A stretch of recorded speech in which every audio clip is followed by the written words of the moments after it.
Whenever it counts me down.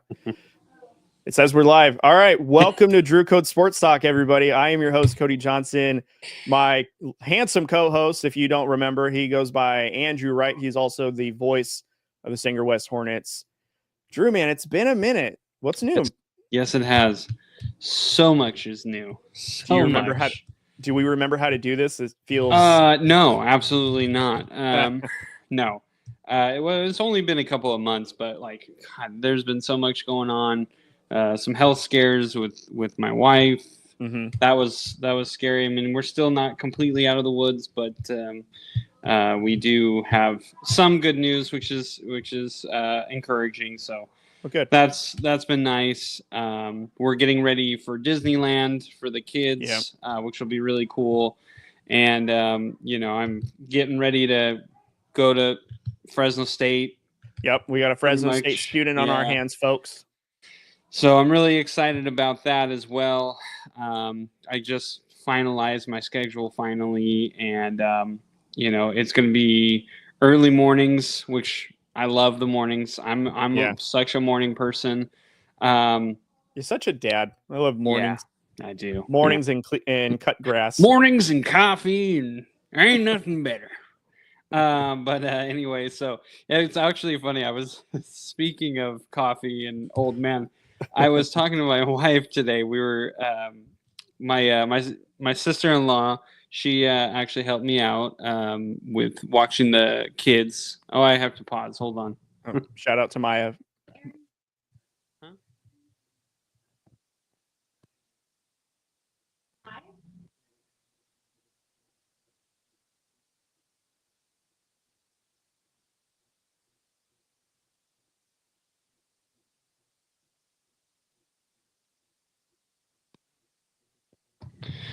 Sorry. Anyway, so sister-in-law watched the kids today, and so me and my wife kind of got some time to ourselves. We had a coffee date, and I was like, I think I'm going to join a frat. And she was like, an old man frat? And I go, one where we get together at 11 a.m. and we just sit around and drink coffee the whole time. I was like, that sounds like a great frat party for me. You mean like those old people that go to donut shops at 6 a.m. and have one donut and drink 7 pots of coffee? That's too old. So we're, that's why I'm like 11 a.m. Some people still can sleep in, some people can't. So you're describing like a wet dream right now of like, just going to get coffee in the morning. I know. I was like, actually, I kind of want to I want to make a frat, make a frat where we just sit around and drink coffee. So anyone can join. Old school. Here we go. So Abby got back from Europe over the weekend, and she was in France and Paris and all that stuff, and she kept bragging about croissants or whatever. And so it was yesterday morning. I had a later day, so we went to go get coffee together because her sleep schedule is all messed up right now. Like when she got back on, I think it was Saturday night, her plane touched down at 6:15. She fell asleep at 7:45 and didn't wake up until like 3:00 in the morning, and then was up the rest of the day. And then it's kind of been like that since she's been back. And so yesterday when she was up kind of early and we went to go get coffee, we go to Cup of Joy here in town, where that's at. And she ordered a croissant thinking that it was going to be, like Paris. And she bites into it and she has this look of despair of like, it's not how it was in Paris. And I go, honey, no, you're in Clovis. You're a little far. Yeah, you're not even close. Just because it's a croissant doesn't mean it's going to be as good. So it's just kind of funny to see her kind of come back down to reality a little bit from Europe and the fantasy of like, we got real life stuff now. We got jobs we got to go do. We got to get kids to places they need to go. So it's been a fun adjustment for her, and I'm still operating as if nothing's changed. But has she been craving beans and toast? No. So they didn't really have English breakfast very often, but her, she's bougie. So she went to all sorts of bougie Like restaurants. she went to France. Oh, she's been bragging about eating snails and wants to eat snails because their delicacy there is eating snails. I don't care what a delicacy I ain't eating it. So eventually, whenever her and I go there together, I'm supposed to try this. So we'll see. But yeah, good luck with that, man. That's all you. Yeah, I mean, I've tried since I've been married to her. I've tried a bunch of like interesting food. Some of them I like. Not a lot of them, like, Philippines, Philippines, they have this thing called bulok, which is like this egg from like, I think it's a duck or a chick that didn't fully form. And you drink the juice and you eat the carcass, I guess. And that's one thing I don't ever want to try, but I've tried almost everything else. And, I've tried chicken guts and stuff like that. So, I'm game for whatever up to a certain point, but just not an unformed chick egg. I think I draw the line there. You went to Vegas, right? So you guys got for your nephew's birthday, and you were telling me about all sorts of stuff, and then the Hell's Kitchen fiasco. Kitchen fiasco. Hell's Kitchen fiasco about the dinner and all that. Well, okay, so we went for my nephew's 21st birthday. So a couple of years ago, we went for my oldest nephew. He had turned 21, so we went and we took him to Hell's Kitchen, and then we, went to a couple of different things that he wanted to go to, which was cool. And so we had told my other nephew Elric about it, and he was like, "Oh yeah, I want to do that for my 21st." So we're like, "All right, sounds good, let's do it." Elric, aka Davante Adams. Yeah. Davante Adams, and also he's now drum major for Fresno State. So shout out to Elric. He's big time now at Fresno State. So that'll be exciting. But anyway, and I texted him. I'm like, "Hey, do you want to have a class together?" And he's like, "No, please don't do that, Uncle Andrew." No, Drew. No, Uncle Drew. Leave me alone. Yeah. So anyway, we went and, we wanted to go to Hell's Kitchen because he, too, is bougie and thinks that money grows on trees for everyone else except for him. So, he was like, "I want to go to Hell's Kitchen." And then he was like, "I want to go to the Sphere and I want to go do this." And okay, great. I want you to go. But it was starting to kind of be a struggle towards the end. Like, all right, kid. Here are cheap things to do in Vegas. We're not all 21. Relax, buddy. Yeah, but we went to Hell's Kitchen. My wife just recently had bariatric surgery, so she can't eat a lot. So we were going to share a meal, which last time we went, we were able to share. So we were like, we'll just do that again, and then we'll add like maybe one or two things. So we tell the waitress, and she was like, "Oh, you're not allowed to share." And I was like, "Okay, first of all, Eugenio Suarez goes to the Mariners." I know, I just saw that. That might have to lead off the show after your story. That's pretty cool. All right. Anyway, so they were like, "Yeah, you're not allowed to share." And we're like, "Well, we've done it last time, but I was like, besides that, my wife just recently had bariatric surgery. Like, she can't eat a lot, so we were just going to share, and that's it." "Well, we don't allow that." And I was like, "You guys are making plenty of money. I'm sure it'll be fine." I'm sure Gordon's fine. Yeah, let me speak to Gordon if I have to.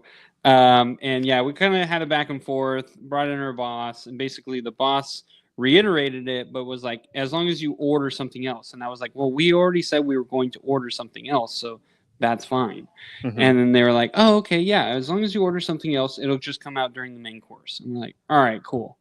So it was a big ordeal for nothing, really. They made it a bigger deal than I think what it should have been, but whatever. They should have just been like, "Oh," and I had to so when she got the surgery, they gave us a card that basically gives you the excuse she could order a kid's meal if they give you grief, or like you can share, stuff like that.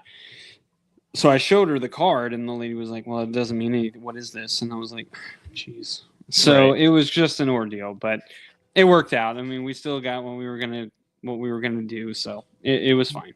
Yeah, I know that you're trying to rush it, but it was funny when you sent me a Marco Polo about it, and it was like at the end of it, it was just like the manager was like, "Oh, that's all you guys? Yeah, just order whatever else, and it works out." And then you're like, "Dude, that was all this was," and it was So, anyways, Yeah, I know that you want was- it. I know you're dying to get to breaking news, so we'll fine. We'll No, get I to mean, it. I just don't want to bore people with my story. But anyway, it was longer than it needed to be, Yeah. and it wasn't that big of a deal. It Yeah. was just like, listen, it's not like we're just trying to cheat the system, which I mean, sometimes we kind of Yeah. were too.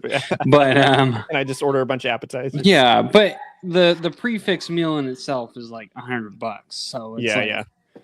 come on. She's not like I'm not being rude, but my wife is not going to eat enough for us to warrant ordering another one. Like it makes zero sense. So Right. just let us share. It'll be fine. Yeah. And if we're still hungry, we'll go to another Gordon Ramsay restaurant. There's thousands of them in Vegas. Yeah, he's a bit known down there, or not down there, over there in Vegas. So yeah, dude, he makes so much money just in Vegas. Yeah. He's got restaurants everywhere. He'll be fine if we share one time. Relax. One plate. I'm sure he'll be okay. Come on. All right. Well, and also too with I can hear Cameron going Super Saiyan in the back right now, so I appreciate the audio. So let's get into the show. So we've got NBA trade deadline. Is that for those baseball aficionados know, trade deadline is tomorrow. I think it's 6 p.m. Eastern, if I'm not mistaken. So for those on the West Coast, that's 3 p.m. In the middle of the workday. And so there's been some action going on so far. Drew, you're going to kind of go through with us what's going on. And then there was a breaking news one that just happened literally as we're live right now. So you can share with that one. And then we're going to talk some Raiders and hopefully fill in some Fresno State stuff. So, Drew, what's going on at the trade deadline in Major League? Yeah, so breaking news, as you guys, if you are, I don't know how many people are on. Usually we have a thing that shows us how many people are on, but I guess not. Where is that, Cody? What are you doing? I don't know. I don't know. I don't know what I'm doing. I don't know what I'm doing. Such drama. Anyway, yeah, so Eugenio Suarez from the Diamondbacks, he's traded to the Mariners, ironically, where he had been before, which is kind of funny. It's actually really cool to see Eugenio, or it's actually really cool to see the Mariners, buy in. They needed hitting. Like that was the big I think I said it on the show too. Like the Mariners would be really good if they had some hitters. And I mean, they are good, but they are starting to slow down. Like Randy Arozarena has been hit and miss this year. He's either like really, really hot or he's just stone cold. Yeah. And then Julio Rodriguez, his batting average is a little concerning. Yeah, I think he's like sitting somewhere between 240-ish, I think. Definitely an underwhelming season. I have him in fantasy, so definitely not as great as showing. But I mean, every now and again, like he had a homer today. He's at 255 today. Yeah. So I mean, he's okay. You know, he's about to go have a 2020 season, but still with the kind of hype that Julio, Rodriguez has, you would think he'd be a little bit closer to the 270, maybe some more power. But if anything, he's nothing more than a bat in the lineup, it sounds like. So, I mean, the Mariners, what they have done with getting Suarez, that really helps them third base side. That's really, really good for them. And he's right now he's one of the hottest hitters. The only down thing that happened is that he got hit by a pitch like 2 days ago. So must be fine if they traded him. Yeah, I was gonna say it sounds like it's nothing because I wouldn't trade for someone who's going to be out for like a month. Like you're just not going to do that. Now, right now, when I'm reading, it doesn't look like I'm getting anything of what they had to give up. So I guess that'll come up a little bit later. But then the Mariners went after Josh Naylor, another Diamondback player. And so and right now it's the Seattle Diamondbacks. But yeah, Josh Naylor, he's actually hitting really well this year. I don't have his numbers up right now, but I believe he's hitting over 270 at least. And then it says right here. Oh, his career is 267. Still, I mean, that's pretty much the player he is. He's got a career 95 home runs, so he's a pretty good power hitter. But he's been hitting for like extra bases a lot this year for the Diamondbacks, so that will definitely help. the Mariners, and then Eugenio Suarez going over there is also going to really help out as well with the power numbers. So yeah, and I think Naylor had a pretty good breakout season last year, didn't he? Yeah, yeah. I think you're thinking of Naylor, his brother. Yeah, Josh has been around a couple of years now. Got it.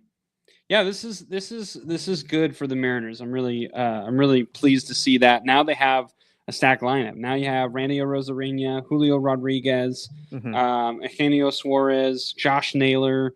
You're getting a lot. I mean, J.P. Crawford actually has been having a really quietly good season this year for the Mariners. Not power-wise, but batting average-wise and RBI-wise, he's been very stellar. And then he's really good in the field as well. So this is a really talented Mariners team, and they're only getting better. And they just got their pitcher back, George Kirby, who's been pitching really well since he's been back. So this is really good. They got a really good rotation, a really good batting lineup. I would have liked to have seen them go after a few more bullpen hands, but I think they can survive. So this is a good Mariners team. So I'm really pleased to see them really making some moves. So good job, Mariners. Really proud of them. And now there's a report I'm just seeing right now. Red Sox finalizing trade for veteran lefty Steven Matz. So that'll be interesting. I'm surprised from the Mets. The Red Sox are no. He's from the Cardinals. Oh, that's right. He was on the Cards. That's an weird, interesting addition on their hands, but I don't understand why they're going after. I thought they were sellers. I mean, listen, they are almost tied with the Yankees right now. Yankees lost Judge for a while because of that elbow injury, which we'll talk about a little bit later. But, I can see the Red Sox maybe trying to be aggressive. They're having a above average season that they anticipated. So I would suspect that they're going to try to compete with getting more pitching so that way they can solidify that. Now, whether they, acquire an extra batter or two, because I've heard rumors that was it Duran? He's on the trading block right now.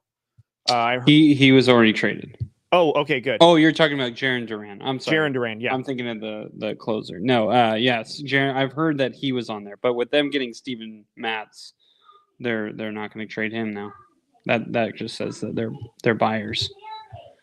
Well, so to continue the Seattle thing, Seattle's only 2 games behind Red Sox, and technically the Yankees are only 2 games above the Red Sox because of the win-loss record, but all within striking distance. So I think either one of the Mariners or the Red Sox right now really going for their needs. I'm just curious on what the Red Sox are going to do the rest of the deadline. I don't know. I feel like they're going to get themselves in no man's land where they're not really contenders, but they're a wild card team. But then what does next season look like? Yeah, they need bullpen help. And I mean, I guess you can look at it from the perspective of when they traded Devers, it actually kind of helped them prospect wise. Yeah. You're kind of getting some future in there, and now getting Matz. Now you can trade away some of the future that you had that you feel a little bit better about this year. I don't know. It's going to be interesting. It's going to be an interesting wild card race because I feel like Toronto, especially lately, they've just been on an absolute tear. So Yankees and Red Sox, they're right in it. It's really crazy right now. The Yankees, Boston, Seattle, and then the Rangers are 1 game behind. So and Cleveland's still kind of hanging in there. The Royals actually are buyers. So they're 3.5. I don't think I think the Rays they're sellers. They just traded away one of their better pitchers in Zach Littell. So yeah, they're not going to go for it. And then the Angels, I don't think they're going to go for it this year. So Angels, no. Yeah. They're 4 games back, but I don't think they're going to make any moves. I don't think they're going to go either way. I think they're just going to roll with what they have and, move on from there. They need to do Mike Trout a solid and trade him somewhere. Yeah, they should. I mean, agree. But Mike Trout needs to accept the trade, though. That dude just doesn't want to go anywhere. So, Anywhere but the Dodgers, I'll say. That's what I'll say. Go anywhere but the Dodgers. Yeah. You don't need to reunite with Ohtani. You don't care. No, you don't. Anymore. Go to San Francisco. Be his rival. That's what you want. These Giants are not buyers anymore. They're selling, man. Well, I don't know. We'll talk about it. But anyway, that's interesting. I'm kind of that'll be interesting. I like the Mariners. I really do. I like what they did. Like, how far do you think the Mariners are going to go if this, let's say the pieces that they brought in kind of work in their favor? How deep do you think they'll go? Their bullpen is the only concerning thing for me. I don't think they're a bad bullpen, but, when you talk about postseason games, if a pitcher is kind of struggling, they're just so quick to pull them. And so if that happens, like where, starting pitcher only goes like 4 innings and then they're like, just throw the bullpen out there, that's going to be a concerning game for me. So I think they're getting in the wild card. How far they're going to get into the postseason. I mean, I feel like they could compete with the Yankees, especially I don't know. I'm just not.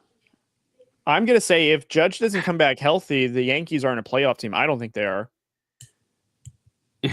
They're an old team, that's for sure. Well, I don't think that. Yeah. I think they'll fizzle out. They need Judge in the lineup, I think I don't know. The Mariners starting rotation is so good that I feel like they could really, if they're just good, they're not even great like they could be.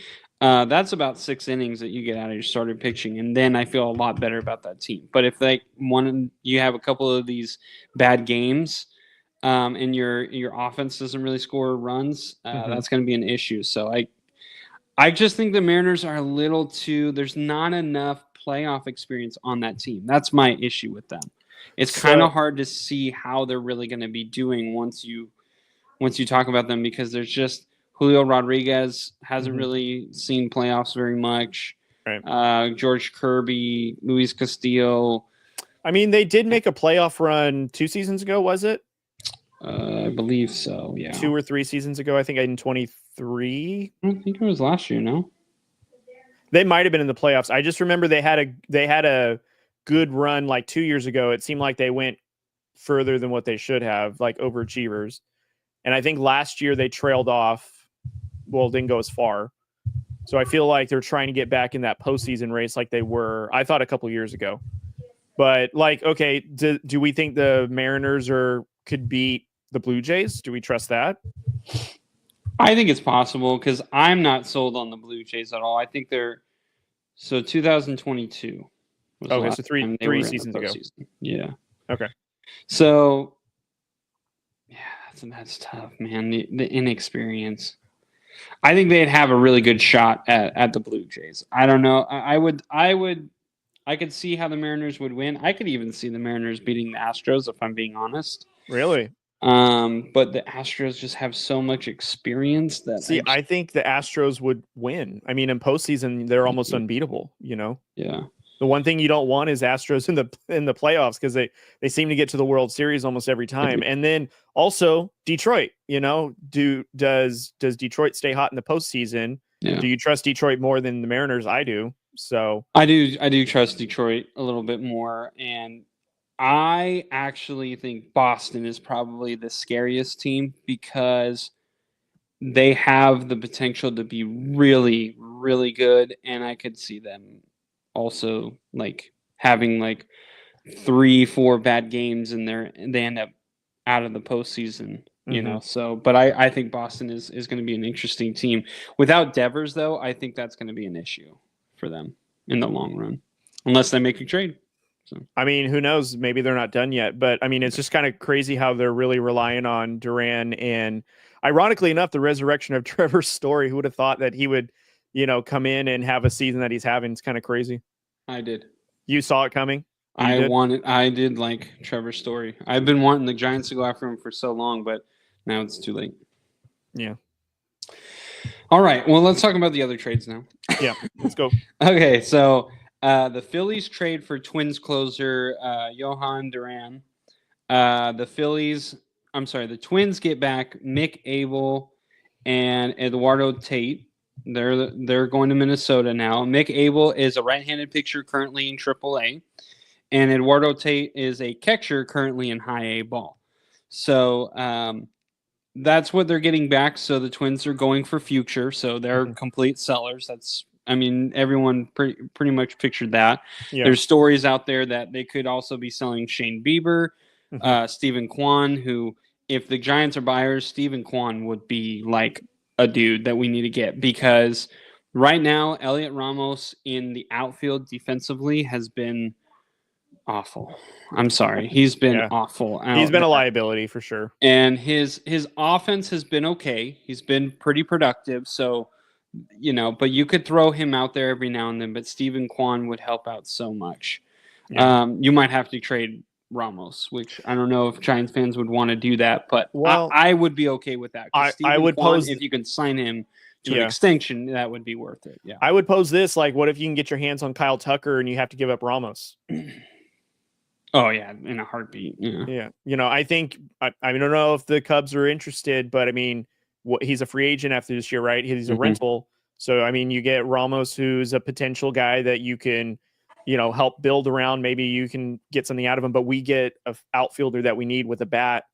I mean, if I'm the Giants, I'm at least kicking the tires on that deal. Yeah, Cubs are buyers right now, so they're not trading away Kyle Tucker. They're good in that regard.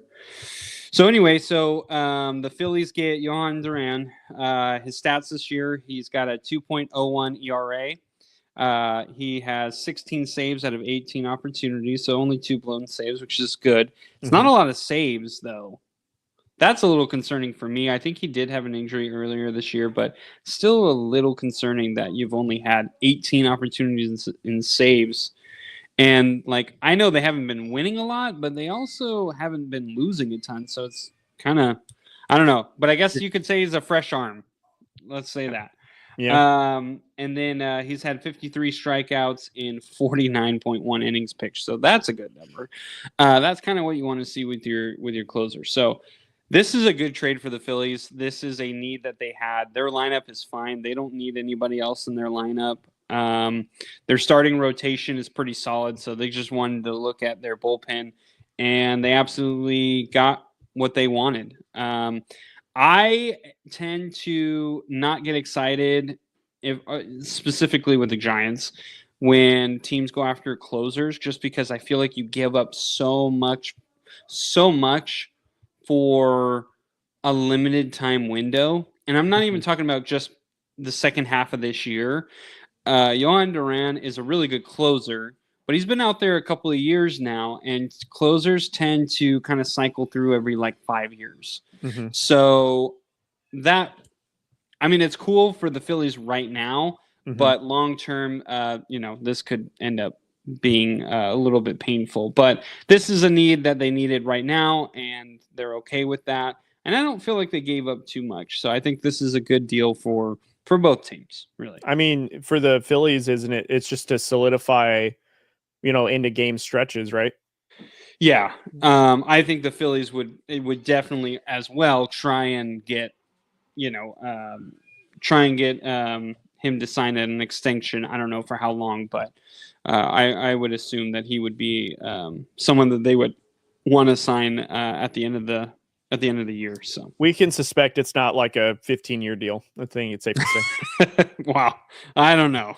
Who knows? Maybe the Phillies are 15 maybe years, just up until the bargaining collective agreement is over and then baseball goes on strike, which is almost imminent at this point. Oh man. Yeah. Oh, the story about Bryce Harper telling Rob Manfred to get the F out is just... Yeah. By the way, so I saw this video. I don't know if it was AI or if it was really Bryce, but it sounded like, I don't know. I don't see a whole lot of AI in it, but anyways, it was just funny because it's, I don't know, these AI videos where it's like the athletes mimicking a saying or whatever. And it looked like Bryce was legit telling him, get the F out, in a press conference. And I was like, oh no, he did. Yeah. Okay. That is legit. Yeah. It was legit. Yeah. That's what I'm saying. It was fantastic because, he was talking to the Phillies, and I guess he came in and said something about like the contracts or something, and Bryce Harper was like, dude, get the F out, like who cares? Like it was just like, yeah, like this is why I wanted, like, Bryce Harper. He kills the Giants every time we play him, but God, he is so likable, and sometimes he can be a D-bag, but he's so perfect because he's just like, I don't care, man. Like, I'm just going to say whatever I want to say. Yeah. And love that. And I'm sure the players appreciated it as well. He's uber rich, so for sure if this season goes on hold, he's okay. So yeah, he's been on TikTok a lot lately. I know he's in a barista on TikTok now. He's a coffee guy. Dude. He always does it. You guys would be perfect together. Yeah, he could join the frat. Yeah, he could be the Bryce Harper. If you hear this, chapter president. You're more than welcome to join. All right. So the Mets made a couple of moves that I thought were very interesting. So the Mets trade for bullpen. They get Ryan Helsley from the Cardinals, and they also get Tyler Rogers from the Giants. So we'll talk about the Cardinals trade first. The Cardinals get in return Jesus Baez, Nate Dom, and Frank Elisalt. Sure, I don't guess ask is me. how you say. I can't pronounce last names. Don't ask me. Jesus Baez and Nate Dome are already going to be in the top 30 prospects for the Cardinals now. Frank Elisalt is not, but he is still a pretty interesting prospect. Mm-hmm. So Jesus Baez, he's an infielder. He's I was looking at his stats. He's second base, third base, shortstop. So that's very useful already. And he's currently in high A. Nate Dom is a right-handed pitcher, and he's also currently in high A. And then Frank Elisalt, a right-handed pitcher, currently in high A as well. So that's a little further down the line, but they are very promising prospects for the Cardinals. And a lot of people are thinking that the Mets have overpaid on both trades, which we'll talk about the other one for next. But Ryan Helsley is a really good closer. I think this is a sneaky good. Honestly, I would prefer him over Duran because Duran is just high velocity, high speed, which is great. You kind of want that. And Helsley can throw really hard as well. But he's got some interesting pitches as well that I think he can mix in and would – I don't know. I just feel like he would last a little bit longer. So I think this is a good move for the Mets.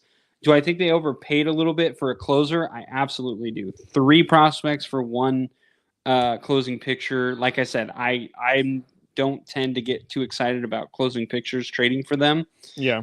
Because you give up a lot, and I think the Mets definitely did on him. So, but it is still a good trade in terms of right now. This will help the Mets extremely in that bullpen to close games. Yeah.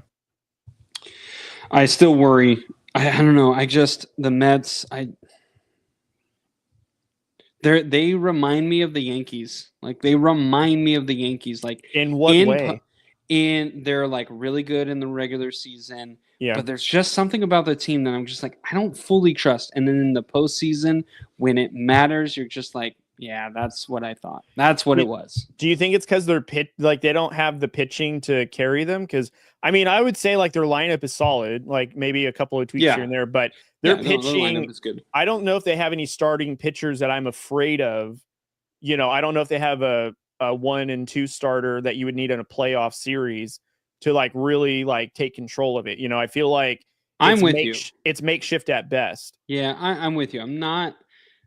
I think they have a pretty decent rotation in terms of like name wise, maybe stat wise, but I'm with you. I'm not. It's just something I can't really explain. It's just there's something about the Mets that I just do not trust. Yeah, Juan Soto is great. Francisco Lindor is great. Pete Alonso, he's scary. Mm-hmm. I mean, even Sterling Marte, I still am always nervous about when he comes to the plate. Mm-hmm. But there's just something about this team, and I just think it's like you just don't fear them, Yeah. Like when they come to town, it's like it's the Mets. Yeah. It's fine. Yeah. I mean, maybe I'll feel that. I'll feel that way And then all of a sudden they like win the World Series, and they'll be like, oh, okay, well then I guess I was just wrong. wrong. Whoa! Don't get ahead of yourself. Don't get ahead of yourself. Yeah, I don't know. But this is a good move. This will help them. Do you think maybe they go? Do you think maybe they pull out a crazy trade and try to get an arm, like a legit arm? Because who's the pitcher from? Should have got Steven Matz. Well, the pitcher. Well, he was already on Met before, but who was the pitcher? I want to say his name is Ryan. Is it from the Twins? He was their starting pitcher for a while. You know what I'm talking about? I think you know who I'm talking about. Yes, Joe Ryan. Joe Ryan. Maybe they acquire him because I heard he's on the block. You know, that would be a good one. That's a good, yeah. Or even like Shane Bieber, get a veteran pitcher, which actually, of course, an injury-riddled veteran. That sounds like a Mets move.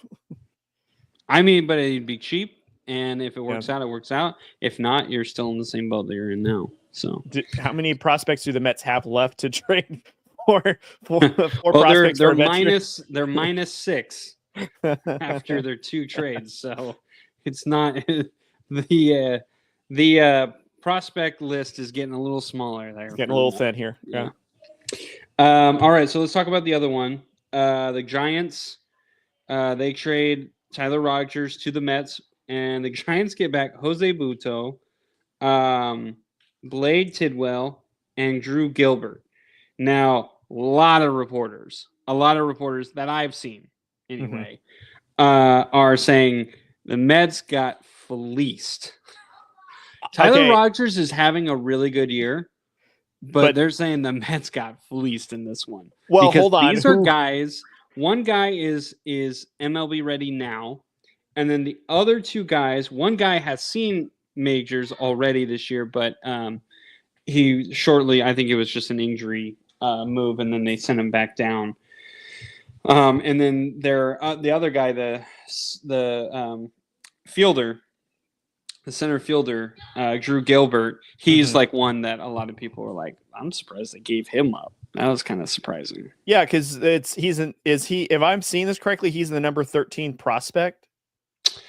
So yeah, I'll go through it. Okay. So Jose Butto, he's a right-handed pitcher. He's bullpen ready now. So he'll be on the Giants. Right. So they literally just traded a relief pitcher for a relief pitcher. Now Tyler Rogers has better numbers. I would argue has been more effective. Well, he has been more effective than this guy, but this guy is pretty solid. He's a right-handed pitcher with the Mets this year. He's got a 3.64 ERA, so not great, not terrible. 41 strikeouts and 47 innings pitched, so he's not a strikeout guy, which actually fits the Giants really well. They never go after strikeout guys for some reason. He's got a 3.2 win-loss record and 1.38 whip, which is one of my favorite pitching stats. So, it's not fantastic, but it's not bad. And honestly, like I said, he's not a big strikeout guy, where the Giants tend to be better when they're not just like these high strikeout numbers. And lately we've been awful on these close games. So maybe making these guys have to make plays would actually be better for the fielders to then come up to bat and hit, like Rafael Devers, because when all of a sudden he came to first base and all of a sudden he was starting to hit, and we're like, oh, there's Rafael Devers. That's great. Instead of Will Clark just crapping on him for 2 weeks, whatever. Okay. I mean, listen, Will Clark knows, and I'm sure he's not lying about it, but like, dude, like, if you really want to be a spokesperson of the Giants, maybe lay off a little bit. Just let's calm down a little bit. You're scaring you're scaring company. Okay, relax. Someone please think of the children. So then the other guy, Blade Tidwell, a right-handed pitcher, he saw the majors only for 4 games with the Mets. It wasn't great. It was like a 9 ERA, and he was sent back down. But listen, he had never seen the majors before. He's still in learning. And it was just I think that move was just because of some injuries. He was called up and then like basically sent right back down. So he hasn't had time. So he probably will be in AAA the rest of the year. But currently, he is the number 12 prospect on the Giants' top 30 prospects. So that's encouraging because now he's a guy who's in the top 30 and almost just about MLB ready. And I'm sure if the Giants have an injury or we sell a little bit more, he'll be called up, and now he's going to have some experience, which that fits for the Giants really well. So I really like that move. And then Drew Gilbert, an outfielder, primarily center field. He's currently in AAA as well, and he will actually be the number 13 prospect. Now, this was a guy that the Mets were a little upset because he was basically going to whenever Marte was completely done, or I think Nimmo is on a long-term deal, so he'll be there. So basically, they're kind of waiting for Marte to be like, okay, I'm done, or they weren't going to re-sign him. Yeah, this is who they thought might take over. I'm not saying he was definitely going to, but that's why I think it was a little bit surprising that they were willing to give him up. For Tyler Rogers, who's not even, I mean, he's a good bullpen arm, and he's going to be really good setup guy for Helsley, but I'm actually surprised the Mets gave up a lot for two dudes. They gave up 6 guys for 2 guys who will help them this year, no question. But moving forward, these guys may not be there again. So, and I don't think the Mets World Series window is this year, if I'm being honest. Like, you have Soto for a long term. Yeah. You have Brandon Nimmo for a little bit. You might lose Alonso this year if you don't re-sign him, but you could. And so maybe that's what they're going for. Maybe they're trying to show that, hey, we're ready to win now, Pete. And that could be another reason why they're just going all in. But they have a decent team. I'm not saying that. And I'm sure it's like, well, we can't just not do anything because New York fans are going to be pissed. I just don't think the Mets know how to do pitching, it sounds like. Because, listen, here's the thing. Rogers I liked, but I actually trust the Giants coaching staff and farm system when it comes to the pitchers we acquired. And I would even say Gilbert, who's a center field in the waiting. I think that's really good. Like, if Ramos isn't pulling his weight on defensive side and he's ready to go, I think putting him in, getting him some ABs and seeing how he does. But also too, even if we look at this swap as a closer for a closer, and the closer that we have is a little less inexperienced, I trust the Giants staff to kind of do their best to really bring him up because they've proven that they can bring pitching up. Yeah.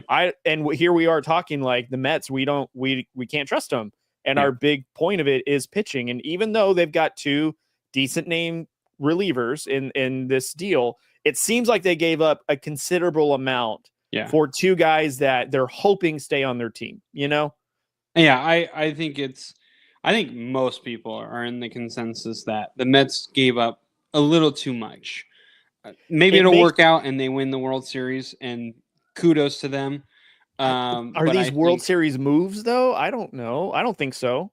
This isn't this move. These moves don't say there has to be one more at least. There needs to be one more move. I think if they don't get a big name pitcher, then this is. I mean, let's be honest. This is not going to work out. It's a huge not only are we getting rid of this season, but we're going to get rid of our future.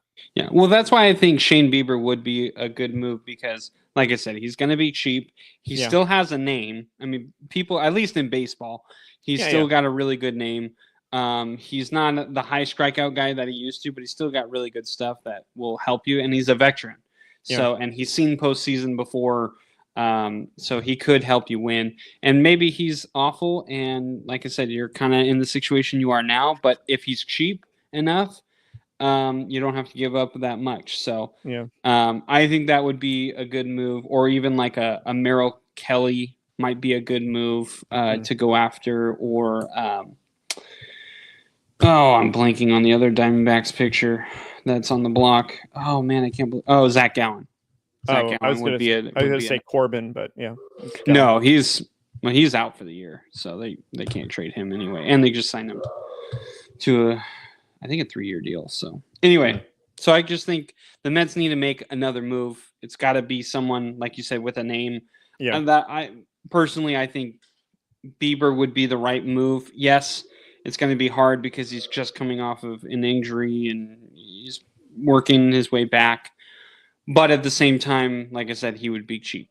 And, you've already kind of given up a lot. So you might have to take that. So Anyway, interesting. So after talking about that, do you think the Phillies and Mets are now the teams to beat in the NL? I think we already know what. We don't think the Mets are the team. Mets, no. I think the Phillies have as good a shot as anybody to dethrone the Dodgers, I think. Well, I mean, earlier this season, you could have made the case for the Padres, but I don't know. They're not consistent enough. And the only other team outside of the Phillies, I really don't think there's a stronger NL team than the Phillies that can match them. And I say that a little bit more apprehensively because I don't know if the Dodgers pitching when it's healthy is beatable. I don't think anyone's going to get past it when it's healthy. But I think the Phillies are the closest team. But I mean, if we're talking these two, it's the Phillies for sure. But they're the closest team I can think of to dethrone the Dodgers. Yeah, right now I feel like the NLCS is going to be between the Dodgers and the Phillies. Yeah. I like the Cubs. I really like what they've been doing, but I think right now after these moves, I think the Phillies, even though the Cubs did go and get Soroka, pitcher from the Nationals, which is a really good move, but I feel like the Phillies they're the more experienced team, and they have one of the scariest lineups in the league. And right now the Cubs have a lot of guys who are really good, but not a ton of experience when it comes to these big games. So I trust the Phillies and the Dodgers right now the most in the National League. I think I'm going to call it, though. I think the Phillies are going to make one big move tomorrow, and it's going to really be like the final addition, hopefully, that they feel like, okay, this is the year where we're going to get past the Dodgers. Because I don't know about you, it feels like the Dodgers are kind of vulnerable up until this point to where, and again, I know that not everyone's healthy. They're figuring it out, and still figuring out gets them, 62 wins right now? 63? Yeah. But I feel like that the Phillies are really going to make an addition tomorrow that's going to okay, they're coming. If you're, that the Dodgers need to be on upset alert, or maybe they're the ones that need to, be the ones to thinking, how are we going to compete with them? That's at least how I feel right now. I think it's solid. I mean, I don't know who it would be because I'm trying to think of what they need right now because I can't pull up. My tablet is slow right now. Anyway, but yeah, I mean, I think if I'm the Phillies, you already got your closer, so I know they probably need to get another bullpen arm, but I think they should go after starting pitching. I think that would be interesting. Going after a Merrill Kelly or Zach Gallen would be huge, I think. Yeah. So anyway, all right. They could even go after Stephen Kwan. That might actually be the one. That would They kind of need help in center field. I'm telling you, I think the Phillies, I think, are gearing up to make a deal tomorrow before the deadline to really put their best foot forward. Because I think this would be the year that you do it. Because even if let's just assume that the Dodgers pitching, and let's assume, because the next topic is Ohtani. Let's just assume Ohtani doesn't pitch the rest of the year just to savor his arm, which I think is what he left, what he stopped pitching because of. Yeah. Can the Dodgers bullpen get healthy enough, or even their starting pitching, or are they going to be vulnerable like they've been majority of the year? And no, don't get me wrong, their backups have been really good. They've got a deep rotation. They have 2 starting 5 rotations on their bench for sure. But can that last throughout the postseason? Yeah. So, yeah. Good points, man. All right, well, you kind of already alluded to it. So Shohei Ohtani exits early out of his start. Ohtani left the game early after throwing 6 straight balls. 2 of them were wild pitches.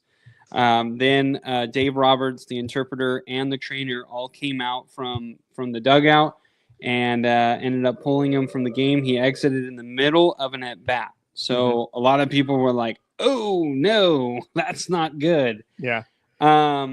So they were saying the Dodgers say he left due to cramps, and he did end up remaining in as the DH. I think it's a little weird that they pulled him for cramps. Mm-hmm. in the middle of an at-bat. I understand they probably didn't want to walk someone or keep him out there any longer because he's already had some injuries. Yeah. But it was, to me, it's a little concerning that it's in the middle of an at-bat. I understand they're wild pitches, so that's another issue. But I just feel like, let him finish that at-bat and then pull him.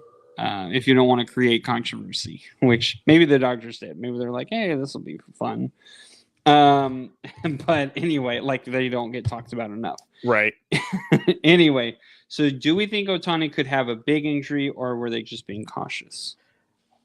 I'm going to say, okay, I'm going to hedge my bets here. I'm going to say both. I think that there is something that Ohtani probably was pulled because maybe he was feeling elbow discomfort. Because what is this, his fourth pitching outing since he's been back to pitch, right? Or he hasn't pitched very often. No, he hasn't. I'll pull it up while you're... But my point being is, I think what's happening is maybe he had a little bit of elbow inflammation, or maybe it was an oblique feeling, and he felt good enough to keep playing, but maybe not to pitch because, maybe the cramps are associated with it. Because I think the cramps play a part into it, but I think that they took him out because there was a scare of an injury maybe, and the fact that he was in there to hit, and I don't know how he did hitting. So, if he went like 0 for 4, it's not like he had a great day of hitting, so it just didn't have a great day in general. But I think, one, they're being cautious, which I would agree with, but two, I think that we're not going to see Ohtani pitch for a while. I think that they are seeing that having him be a pitcher is more of a higher chance of him being injured, whether it's his elbow again or something else, rather than making him just a DH, which, by the way, the Dodgers do just fine when he's a DH. Yeah. And I think the fact that there's even this little injury scare of like, we can lose him for a part of the season, I think that's why they pulled him as quickly as possible. And even if he's like, yeah, I'm just not feeling it, blah, blah, blah, whatever, Dave Roberts is like, we can't lose this dude. There's a lot of players we can lose. He's not one of them. Let's get somebody else in here. It'll be a bullpen game. It'll be fine. We'll figure it out later, but let's get him out of here. Let's make sure that he can at least at bat, because we need him to score us runs, not prevent them. I think that's the objective they're going with in this game. Yeah, I would love to see the numbers on Shohei Ohtani when he pitches and also hits, and then the numbers when he's only a hitter. Because I'd be curious to see, because to me it seems like when he pitches, his hitting kind of takes a step back. And I think I've said this multiple times on here. Yeah, you have. And I know what point you're about to make. Yep. So I just kind of feel like it's a little counterintuitive that they keep trying. I mean, I guess because you're spending all that money, and maybe he probably keeps saying, hey, I want to be a starting pitcher. But I also don't think he's beneath if the Dodgers went up to him and like, hey man, we need you to go in the bullpen. We can't keep doing this where, like this year, he played in 7 games. 7 games as a pitcher. No win-loss record because he hasn't stayed out. I mean, he's only been pitching 15 innings. So, yeah. I mean, that's an average of about 2 innings per outing. 17 strikeouts, 1.27 whip, and an ERA of 2.40. So he's solid. Yeah. In short spurts, he is solid. But I think what's starting to become, and we have to think of this, he's a 31-year-old pitcher. He's throwing absolute gas. And I think he's just putting a lot of tension on his arm, and he's already had so many injuries. Yeah. I think it would actually be better if you use him sporadically. And how would you do that? If he's in the bullpen. And if he has issues like this, you can be like, oh, okay, well, we're gonna save him for a few days and see how he's feeling. I just feel like they really need to start thinking about just putting him in the bullpen. He's great in short spurts, and even if you don't want him to be your closer, which I think you should, because I think he's that good. Yeah.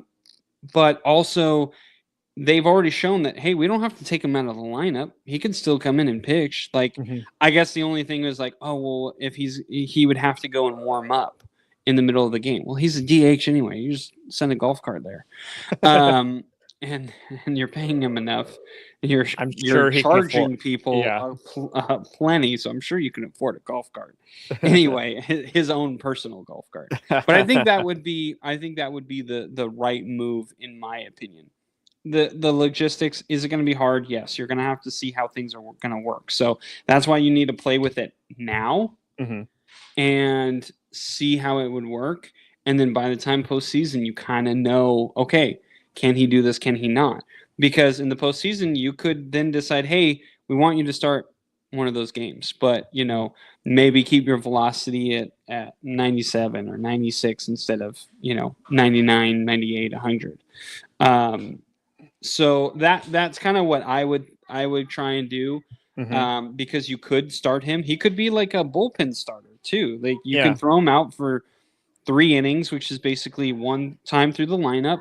Okay, and then, but remember, he just threw 6 pitches, or what was it? Yeah, 6 pitches, and he didn't make it through an at bat. No, he had thrown more than that today. Okay. It was just the last 6 pitches he threw were all balls, and 2 of them were wild pitches, which was like, whoa. Right. I would be surprised, and I'm going to be honest, maybe this is hyperbolic, maybe this is just being very dramatic, but I would be surprised if Ohtani is still a regular starter in the future. I know that he's an anomaly, which we've never seen this before, of him, hitting balls 450 and then coming in there and being able to strike out 8 batters. I think the days of early Ohtani and that excitement are probably not going to last. The Dodgers did not invest over $700 million for him to get pulled on an at bat because of some wild pitches if they weren't concerned. And they've already proven that he can be extremely effective and dominant without having to throw a single ball, in my opinion.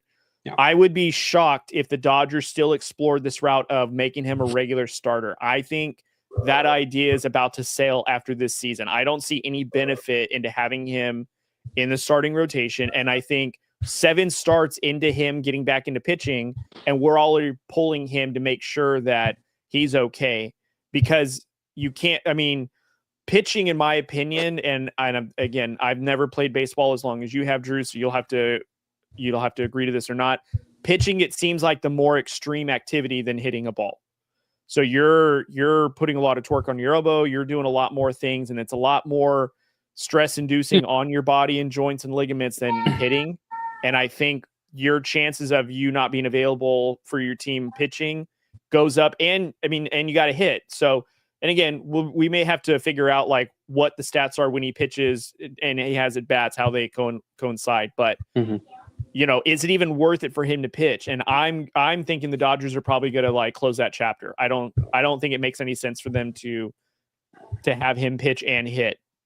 They paid him $700 million. They're not going to waste any seasons on him. Listen, and I know a lot of people are like, why are we going to pay $700 million for a DH? But he's been so effective. Him as a DH helped them win a World Series. Yeah. We can say that paid in and of itself. Yes. Which is why this is why I'm saying, like, I don't see why we need to make him a pitcher now, because you've proven you can win at the DH, and that's all you needed him for. He proved that. He brought you a title as a DH, not as a pitcher, as a DH. So why are we trying to make him pitch? And that's the other thing too, is that I don't understand why people are like so upset that like these DH players are getting like this big money. Why are we paying for a guy who's just hitting? Okay, old man, first of all, sit down. Yeah. Secondly, take several seats, sir. Most of the time when you're signing a player, you're mainly getting him for his offense. Right. Sometimes guys get signed because solely on their defense.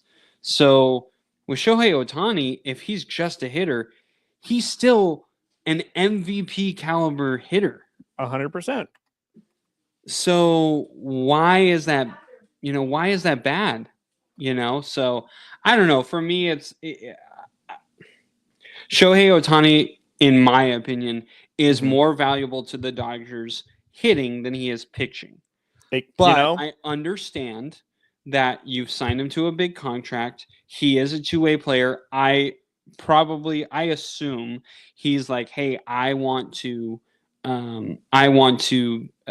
pitch as well. So why can't we compromise and have him come out of the bullpen and only throw 1 inning, or like do what they did when he first came back, throw him 1 or 2 innings and then sit him down. I mean, I don't think that's a bad idea either. You could still keep him in the lineup and he still gets to pitch, just not as much.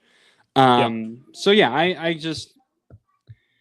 I think people are making a bigger deal like, no, we still need him and blah, blah, blah. I just feel like the Dodgers have spent so much money on pitchers as it is. Mm-hmm. You can make the argument, hey, we got good. We have Roki Sasaki. We have Yamamoto. We have Glass now. Kershaw, he's at the last of his leg there, but he's probably his last season. Still pretty good. Sure. And so it's just like, dude, like, you can get enough. They have some really good pitching prospects in their minor leagues too. So it's just like, dude, you can make the argument that even if he's just solely a DH, he's still worth the money. Just the endorsements that he has, that he gives to the Dodgers, is in itself worth all that money. So right. And the flood of fans that come into the stands, not just home but away games too. Mm-hmm. It's the Ohtani effect. So it is. I don't think it's crazy that you spent $700 million for a DH. I don't think it's that crazy. I think that's okay. Like, I get it. Like, people want players to play every day, but let's be honest, even the everyday players don't play every day. They get days off.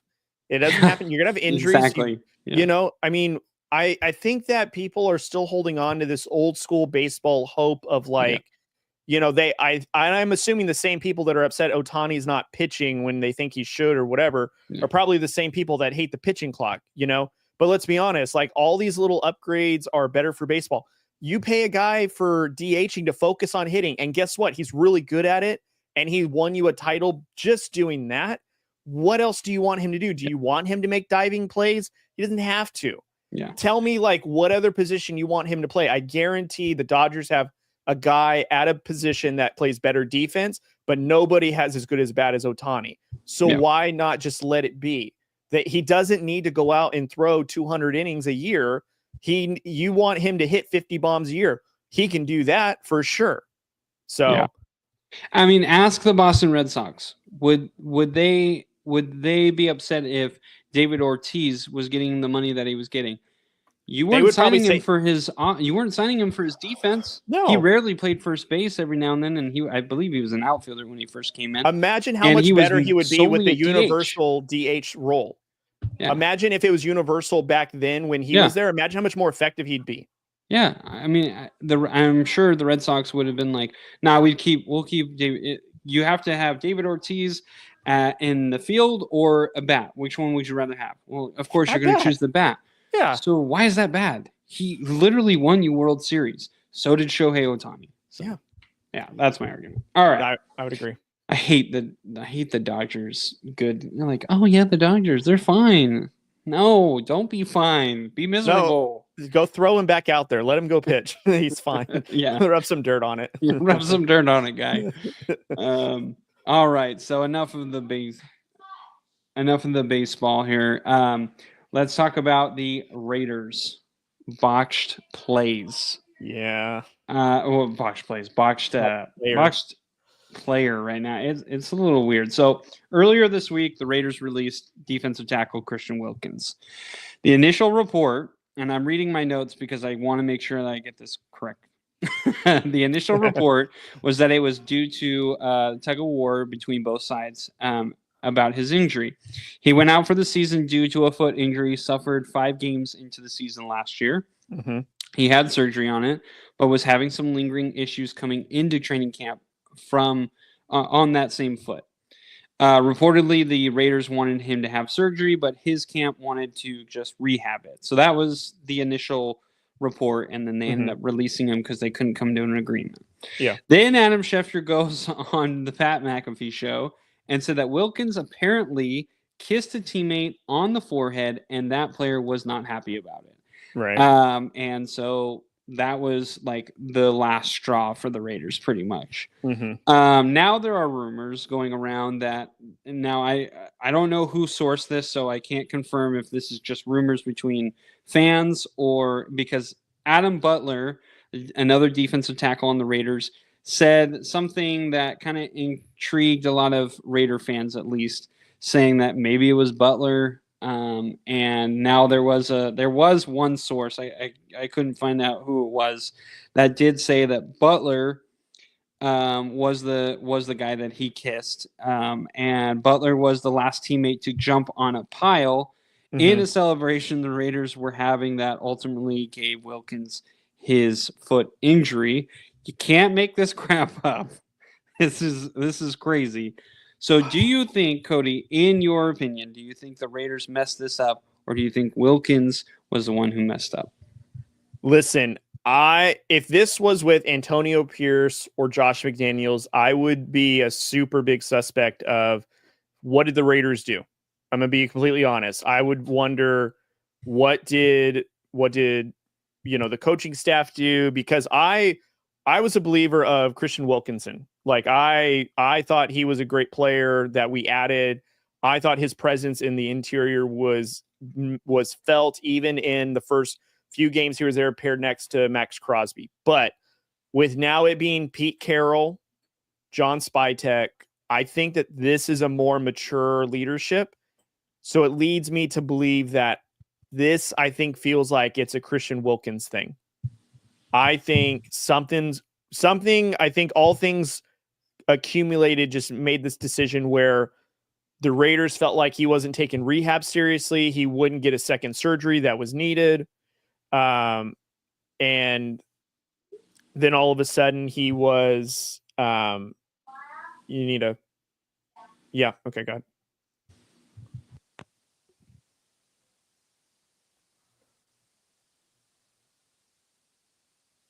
All right, guys, Drew took a quick break, but what we were talking about is the Christian Wilkins debacle situation that was going on with the Raiders.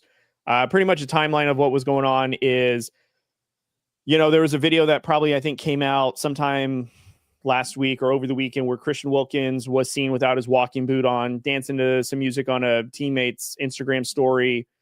Rumors came out that his rehab had not gone as well. He wasn't taking it seriously. The Raiders recommended that he get another surgery. He refused. And, it basically was chalked up to Christian Wilkins just, didn't want to do what the Raiders advised him to do and wasn't taking his rehab seriously. And assumingly earlier this week when he was cut, that's what was assumed that why he was released from the Raiders. And then just as Drew had mentioned, Adam Scheffler, who went on the Pat McAfee show, basically said that there was an incident that involved kissing a player on the forehead that the player that received the kiss on the forehead didn't appreciate. And, unfortunately it kind of led to a chain of events. And from what I've been reading, at least what I've heard, it sounds like it was just the straw that broke the camel's back. I don't think we can say that the supposed kiss on the forehead of a teammate is the absolute thing that caused everything or is what got Wilkins released, but it was probably the last straw that this leadership of John Spytek and Pete Carroll, maybe even Max Crosby or even the other guys in the locker room just said, I don't want to deal with this anymore, which leads you to think like what else happened in the locker room, which for a lot of players, it's a sacred place. It's a place where a lot of players, have a close bond and a camaraderie, but, there's also other teammates that they experience that, divide the locker room. And, I think my initial feelings regarding this is, and again, what I was trying to answer at the top of the segment, which is I feel like this is a Christian Wilkins thing of maybe situations or stories or whatever that came out that we'll never know about unless the Raiders want them to be known. And I'm sure Christian Wilkins will get an opportunity on another team. He's too talented not to get another opportunity somewhere. There will be some team that is needy at the interior, then he will find a team and he will rehab and he'll probably be back on the football field. But for what it sounds like transpired with being on the Raiders team, it was enough for for Pete Carroll, Patrick Graham to say, we don't want to deal with this anymore. Because Patrick Graham and obviously the Raiders regime last year recruited and got Christian Wilkins, and which is why he was on the team. And so Patrick Graham is really the only surviving coach of the Raiders for the last 3 seasons to really be able to come in here and give his opinion and feedback about Christian Wilkins. And so I wouldn't be surprised if there's several things that happened along the way that led to Wilkins being, cut from the team. And who knows if it was Butler that was the teammate that supposedly started all this or whatnot. But I think what's very unfortunate is the Raiders lost an interior lineman who we had high hopes for. We paid a lot of money for.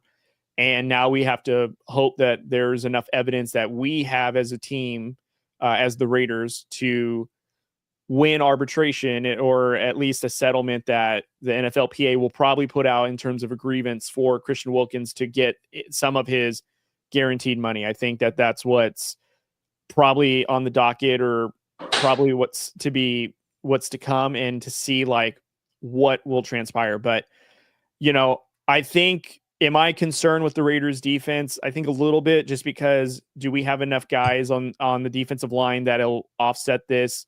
Tyree Wilson, he was a first round draft pick a couple of seasons ago. I think he's on the final year of his rookie deal. He really needs a prove it year to just even see if he's going to make it in the NFL. And if he doesn't, then he's just another defensive guy that the Raiders brought in or drafted that didn't turn out and missed out on a lot of other great quality guys when they were available. So we're just waiting for Drew to get back right now, and then we'll give his take on the Christian Wilkins situation. I think I see him in the queue right now. So I think if he's ready to come in, I'm going to bring him back to the stage.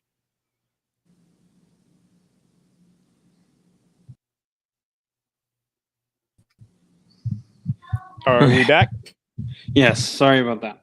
No, you're good. All right. So I already gave my opinion about the Christian Wilkins. So with what you told us and kind of like what we left off on, what's your thoughts on this whole situation? I mean, I just think that obviously there's some toxicity going on with this, whether it's Christian Wilkins or whether it's the other players have an issue with him, whatever. He is a pretty playful guy, but, he's notorious for, he was the college football player that, stuck his finger up someone's butt. I've heard a lot of NFL films on him where he's just always having a fun time. He's just like a goofy guy. So, I don't know, but like the Adam Butler statement where he was just saying like, where if you got something going on personally, then, you need to talk to someone else. Like, don't put that on here on the field and stuff like that. I think it's kind of telling that obviously something was going on with him, but there's something with the Raiders. I mean, it's hard not to notice that this has been a pattern with the Raiders. We sign these big players, Randy Moss, and then all of a sudden something goes down. It's not really working out. He leaves, and all of a sudden he's fantastic again. And it's like, what the heck happened? Yeah. Or recently, Antonio Brown. The whole saga with that was really weird. Right. So, and we have Christian Wilkins, and I'm sure there's other things I'm just completely forgetting right now. But those are the ones that just like jump in my head. And I mean, even with Davante Adams, a lot of people say that was a little chaotic, and it kind of was. I mean, they gave him a lot of promises of this is going to be your quarterback. You're going to have Derek Carr. We're in win now mode, and it was just a complete train wreck. So yeah, I know a lot of people are like, Davante Adams, he's such a whiner and he's a liar and blah blah blah. And now all of a sudden he wants to be traded, but it was like, yeah, but also like we kept going back on our word with him. Like you can kind of understand where he was like, all right, like we said we were going to win and we're not winning at all. So, but yeah, there's just been a lot of chaotic things with the Raiders. And so it's kind of hard not to notice that. And it's kind of hard for me to just say, oh, that's completely Christian Wilkins. It could be the Raiders too. Like Why were we pushing so hard for surgery? What was like, that's kind of the story I want to know about is like, why were they pushing so hard for surgery? Why was he pushing so hard for rehab? And like, what was going to be better, specifically for a career. And I would like to think that because the Raiders were putting a lot of money into him, that surgery was probably going to be the way to go, where he could come back a little bit, more like himself. But I'm sure maybe he was like, I just don't want to have any more surgeries. If I can avoid it, I will. And so I don't know, maybe that was it. But it just kind of seems like I feel like the Raiders could have gone about it in a different way. And maybe it had to have been the last straw. I don't believe that this was just like one incident and that was it. Like, I'm sure other players had issues with him, because it can't just be one player. And if it's Adam Butler, no offense, Adam Butler is a good player, but he's not like Max Crosby, and I think that's fair to say. And so, like, if it were done to Max Crosby, then okay, I can kind of understand, like, okay, we got to keep him happy. But if it's like Adam Butler, it's like, hey, can you guys just kind of like get along? So to me, it says it was an ongoing thing, not necessarily the kissing on the forehead, but it was an ongoing thing where people were like, dude, you need to stop with this. Yeah. And eventually it got to its boiling point. So, I mean, when Patrick Graham, who's been there for our DC for the last, 3 seasons, almost 4 seasons now, I don't know if he was somebody that says, yeah, we can do it without him or whatever. But I do think that Pete Carroll is a experienced enough head coach to know how to deal with personalities. I mean, look at what he did with the Legion of Boom all those years in Seattle. So in my opinion, I trust that this more grown-up Raiders leadership handled it as well as it can with all things considered. And maybe they just said, you know what?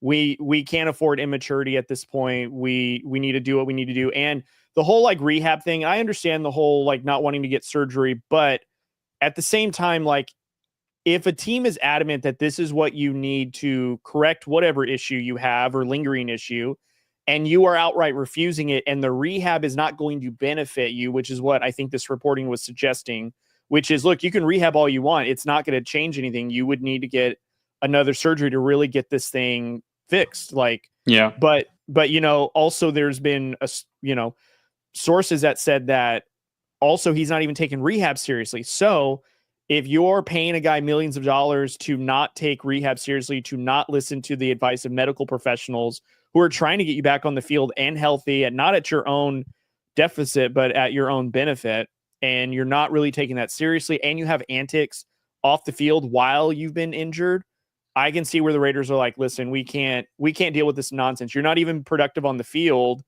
and yet you're causing more chaos in the locker room than what you're worth right now. So I can see that happening. But in terms of like what the other antics were or things that maybe were taken out of context, I don't think we'll ever know. Yeah, and also you can make the argument too that Christian Wilkins was signed before this regime came in. So maybe they were just like, listen, this is a lot of money for a guy who's really fighting us on it, and we're not going to tolerate it. So sayonara. Yeah. Oh, crazy. Well, the Raiders did do a good something thing, good today. Yeah, they extended Colton Miller, the offensive tackle. It's a 3-year extension for $66 million, and $42.5 million of that is guaranteed. So kudos to Colton Miller for getting that payday. That's a pretty good payday. It's very good payday. Yeah, I would take it. I'd take half of that. Yeah, they wouldn't offer it to me, but they, I would. I don't think they've seen your work though, Drew. I think that's why. Yeah, definitely not offensive line, because I've never played it. I played it one time in elementary school, and I balled out, man. I balled out. I was they didn't have the right scout there at the time, I think is what happened. Yeah, it was against some kid who was like way taller than me, but he was kind of one of those kids who was like. Didn't know how to use his body yet. Yeah, it was a gentle giant, and so. But I was like, "Yeah, let's go!" And we scored a touchdown on one of our plays when I was offensive lineman. I was like, "Yeah, I helped with that." Okay, Uncle Rico. That was only one time though. All right, Uncle Rico, thank you for that story time. You're welcome. Anyway, I just want to point out that we did say that on our last episode when you were outside in your backyard that we called that, like, listen, his holdout's not going to be important. He will get re-signed. The Raiders would be crazy to not re-sign him. And I'm glad that's what they did. They shored up the offensive line. And I think this is going to help not only Ashton Genty, but the success of Geno Smith. So I'm excited for Miller to essentially be a Raider for the rest of his career now. And I think the Geno Smith effect really helped with this decision. I think Pete Carroll, he's big on offensive line. And so I think, he is another component. And I'm sure he's seeing Ashton Genty and is like, we got to protect this guy at all costs. So I'm sure all these factors, and they're like, all right, we got to, who are we going to be able to sign if Colton Miller is not playing, that is going to be able to, keep these guys healthy. And there's probably not too many names. And, for the record, Colton Miller has been he hasn't been fantastic, but he's been a really good player for the Raiders. He's been really consistent. Solid. Yeah, he's very consistent. He's had a couple of injuries here and there the last couple of years, but he's over 10 games every time that he plays. So this is a good signing. I'm really happy that the Raiders re-signed him. I actually kind of forgot that he was. I don't know if he was holding out, but I think he was like adamant that I want a new contract. Yeah. And I totally forgot about that because like there was so much else that was going on. I don't think he was on a holdout as well either. I think it was like similar to the who was the player, Terry McLaurin, where like slight holdout, looking for a deal, came back on the last year of his deal, was still participating. Yeah. While it was in works. It was like that. Yeah. And I think that's what helped get this over the finish line at least. So proud of the Raiders for doing the right thing. Yeah. See, bad and good. Yeah. Good cop, yin, bad cop. And yang. And yang. Wax on, wax off. All right. Go ahead, Fresno State student. Yes. So I wanted to talk about this because I'll probably be watching a little bit more Fresno State football. But the Dogs have a new head coach in Mike Entz. He's the former head coach of the North Dakota State team that had Trey Lance and all that jazz that were winning FCS championships galore. North Dakota State, didn't we draft their quarterback, Mike Miller? No, is it Mike Miller? No, it's not Mike Miller. Something Miller. Yes. But he was their quarterback, right? Oh, look at all that. All things are connected. They're connecting. They're connecting. The math is mathing. They're connecting. Anyway, so it's a new regime. Fresno State is kind of going through kind of a rebuild right now, if you can call that in college football. But they lost Mikey Keene, who was originally their starting quarterback. He transferred over to Michigan, which is good for him to get into Michigan. Because honestly, what I saw last year, if I were Michigan, I'd be like, not great, bro. But anyway, I'm not trying to be shady, but I mean, kind of. Anyway, so the Bulldogs ended up getting 2 transfers. And one guy who literally is the only quarterback who stayed. Now, when you have a new head coach, that's going to happen. You're going to lose a lot of guys. But he's the only guy who stayed. So there's 3 quarterbacks who are being talked about. There's actually 5 quarterbacks on the roster. 2 of them are reportedly, or they did already get redshirted. So that's already kind of like out the window. But the first guy that a lot of people think is going to be the starting quarterback is E.J. Warner. So E.J. Warner, he is a transfer from Rice University. He also was, the year before that, he was a transfer from Temple. And then he went over to Rice, and now he's at Fresno State. So he's had a pretty good career already. He's the most experienced in terms of FBS. On this roster. Excuse me. So his career stats, he's got 8,814 career passing yards, 58 touchdowns, 37 interceptions. So that's not great. He's averaging about probably around 12, 13 interceptions per year. So that's a little bit of an issue for me. And then 60% completion percentage, not fantastic. You want to see that a little higher. He's 6 feet, 195 pounds.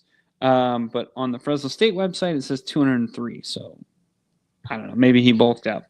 I hope so. But he is also, I'm sure a lot of Fresno State fans know, he is actually the son of Hall of Famer Kurt Warner. Mm-hmm. So, a lot of people are just pushing for him to be the starter just because of that. I think he probably will be the one who wins out because he technically is the more experienced quarterback. And I think the other two quarterbacks who are in the running, you still have a couple of years with them as well. And so you could get a guy who's had more experience, see how he does. And then if he's not doing great, then you can throw in the other ones. But I think he's probably going to be the front runner. And I don't think E.J. Warner, son of Hall of Famer Kurt Warner, is just going to accept coming to Fresno State and not start. Even though he only came from Rice, and I'm not poo-pooing on Rice, but Fresno State is a better program than Rice. But because of that name, he was kind of I don't want to say a high commodity like throughout college football, but he has the name, and if you're looking for to boost that, you want to get E.J. Warner, and Fresno State would fit that. So that's why I think he's probably going to be the starter. He's probably my front runner, but I'll let you answer the question as well. But the other guy is Jaden Mandel. He is from Buchanan High School, which is locally here in Fresno. Only quarterback that stayed with Fresno State with the new head coach. And his career stats, he's only played in like maybe 2 games, and it's like garbage time. 39 passing yards, 0 touchdowns, 2 interceptions, 44% completion percentage. So he's got a lot of work to do. He's probably going to be the number 3 guy on the depth chart, in my opinion. I think he's got still a lot of work to do, but he has been doing some nice things in camp. He's also 6 feet, and he is 206 pounds. And that said it on multiple sites. So I think he's just 206. And then the final guy is Carson Conklin. Now, Carson Conklin he transferred from Sacramento State. Fun fact about him, he actually played Fresno State last year as the Sacramento State quarterback. He went for 2 of 37, so completion percentage not fantastic, but threw for 219 yards. I actually think I went to this game, if I'm not mistaken. Threw 3 touchdowns, no interceptions, but he did end up losing that game to Fresno State. His career stats, however, is he's thrown for 3,602 yards, 34 touchdowns, only 10 interceptions. That's like a year and a half. Yeah. He had some stats from his I think it was red shirt freshman year. And then last year was like his technical freshman year. And he only threw 8 interceptions all year long. So that's really good. That's what I really like, is the touchdown interception ratio is a huge gap. And that's what Mikey Keene struggled with last year. So he turned the ball over quite often. Yeah. So anyway, and 58.4% completion percentage, and he's 6'1", 175 pounds. I think it's Warner's job to lose, if I'm being honest. Not only because of the stats and the experience. I think the reason why Warner probably came to Fresno State is because of the Carr family. I think there's a connection there, obviously, with his dad and David and Derek. And, listen, Fresno State has had some pretty decent quarterbacks. Not great, but decent. Like Jake Haener was the most recent person drafted from the Saints. I think it was last year. And listen, Carson Conklin, is just not there yet. I think if this was a full year, like the 3,600 yards, 34 touchdowns, 10 interceptions, if that was just one complete year, to me, that wins the starting job, because not only are you getting touchdowns, but you're taking care of the ball, you're airing it out. 58% completion percentage, we got to work on that, but I think solid starter. But I think what I'm concerned with Carson's stats is he's also very undersized. $175, he's a little bit light, and I think that's concerning playing quarterback. Whereas E.J. Warner, I think he's got some size to him, and especially if the stat on our notes is wrong and Fresno State side shows him like 10 pounds heavier, I like that more, because at least that means he's probably got a strong arm and a good base.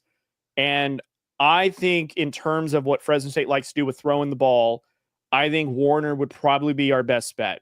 I think Mendel is probably going to be sitting on the bench for a while.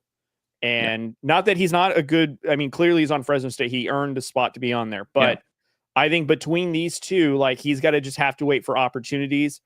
But I do think Fresno State's going to do this, and they've done this a couple of seasons, where you bring in two guys, one of them comes in as a starter, and then after like 2 to 3 weeks, then you put in the other guy and you see how he works. Or because the new head coach came out of North Dakota State, I wouldn't be surprised if he tries doing this whole dual quarterback thing where you got a set of plays for Warner, you got another set of plays for Conklin, and then you see how that rolls out. But I think initially as a one-time starter or just a week-to-week starter, I think Warner, it's his job to lose. And if I'm not mistaken, he's a senior this year. So he would get the job just outright, in my opinion, just based on that, because he's a senior. So you're not transferring to Fresno State to ride the bench. And again, he's got the most experience. So I mean, that's if you're a new head coach, you're probably going to rely more on experience than anything, than just talent, just because you just don't know, like, if the guy, just because someone has talent doesn't mean they can play the position. I mean, for instance, Trey Lance, he was a fantastic college quarterback, but when he came in the NFL, he's a little overwhelmed. Well, your style of play may work here, but it doesn't work there. You know what I mean? Yeah. And so Matt Entz, the head coach for the Bulldogs, he is a guy who, such as Trey Lance, he is a guy who likes to run the football with the quarterback. So that does make me think that Conklin does have a legitimate chance. Now, I agree with you. I think there's going to be plays where Conklin is going to come in and he's going to be the quarterback, and then Warner kind of sits out. That's what I really think. Because the numbers that Conklin has, albeit it's 1.5 years, those are still really solid numbers. Now, you could say, well, it's Sacramento State, it's an FCS school, now you're coming to FBS, and when he played Fresno State, he did really well. Now, he didn't throw for 300 yards, but he threw 3 touchdowns. And I remember the run game was very effective. So maybe that's why Conklin was a little bit more successful, because the run game was, so you could make that argument, of course. I'd have to go back to that game and look at all the stats, but unfortunately, I just looked at his because I didn't know I was going to make this point. But I tend to agree with you. I think E.J. Warner is the favorite. I think he's going to win out. But I do think Conklin has a legitimate chance, and I agree with you. I think we're going to see him sporadically throughout the year. I think you're going to see him. There's going to be specialized plays or specialized formations that he's going to be in. Maybe they'll throw him out at wide receiver and as a decoy, but then one time they actually throw it to him. Maybe there's a reverse. There's the pass to a pass, or the double pass, or whatever. So I think there's going to be some interesting things that they come up with, because Entz is kind of an innovative offensive guy when it comes to that stuff. He likes to throw different things there, so that'll be interesting. But I'm actually kind of surprised Jaden Mandel stayed, if I'm being honest, because I think he understood. Well, I think he thought he was going to have a legitimate chance, and he did. But with E.J. Warner and then Conklin coming in, I think that really hurt his chances. So and to be honest, once Warner is gone, which will be next year, right? I wouldn't be the least bit surprised if Conklin comes in and is the new starting quarterback. So, well, and also we have to see too, does Conklin not go into the transfer portal after this year? It's true. Because I mean, look, I don't think. No offense, I'm sure Mendel's a great kid, but I don't know if there's a lot of opportunity that he can just go to immediately that's away from home. I think the reason why he's at Fresno State is to be close to home, which makes a lot of sense. But listen, Conklin, I think what makes it tricky is, sure, there might be some set plays designed for him, but I look at his attributes. He's a bit light, like 175. That's you want to take the risk of making him like a running quarterback. That's great, but I don't know, like, how is he going to withstand the pounding that comes from that? But I think, if Conklin stays on the team after this season and you still have Mendel, I think that's great for Mendel to get a lot of experience. And I think he's just getting caught in this thing of like, look, we had a good head coach. He had to retire, unfortunately. Now we have a new guy that's coming in who has a little bit of pedigree with building an innovative offense. So how does that work? Yeah. And I think he's just unfortunately caught in the shuffle. Thankfully, though, it looks like he's going to make the team. He just may be, third string. And, again, stay ready. Opportunities come. And, I'll be rooting for him just as a local kid. But I think Warner, for sure, he's the clear-cut starter. And also, what is this offense going to look like? Are we going to be more run-heavy than pass-heavy? Because the last few seasons, we threw the ball a ton. And if I'm not mistaken, this former North Dakota State head coach, he's more of a running style coach. So we'll see. Yeah, it'll be interesting, but it's going to be fun this year. I don't know how good Fresno State's going to be. I think they might be. I think there's a chance that they are going to be like a middle of the road team, and I also could see them being in the top in terms of Mountain West, but I don't think they're going to win it. Well, you know what? This is their last year Mountain West, huh? I think they're moving to the Pac-12 next year, right? Yes. Okay, got it. Yeah. So we'll see how that goes, but it'll be interesting to see how they do. I'm trusting the Dogs. I'm sure they'll figure it out. And I actually like this new head coach. I really do like Ents. He's the younger head coach, if I'm not mistaken, right? Or he is on the younger side. Yes. In relative to how old the coach was last time that we had, right? I think we had. We had Jeff Tedford, who's like, he's like in his 60s.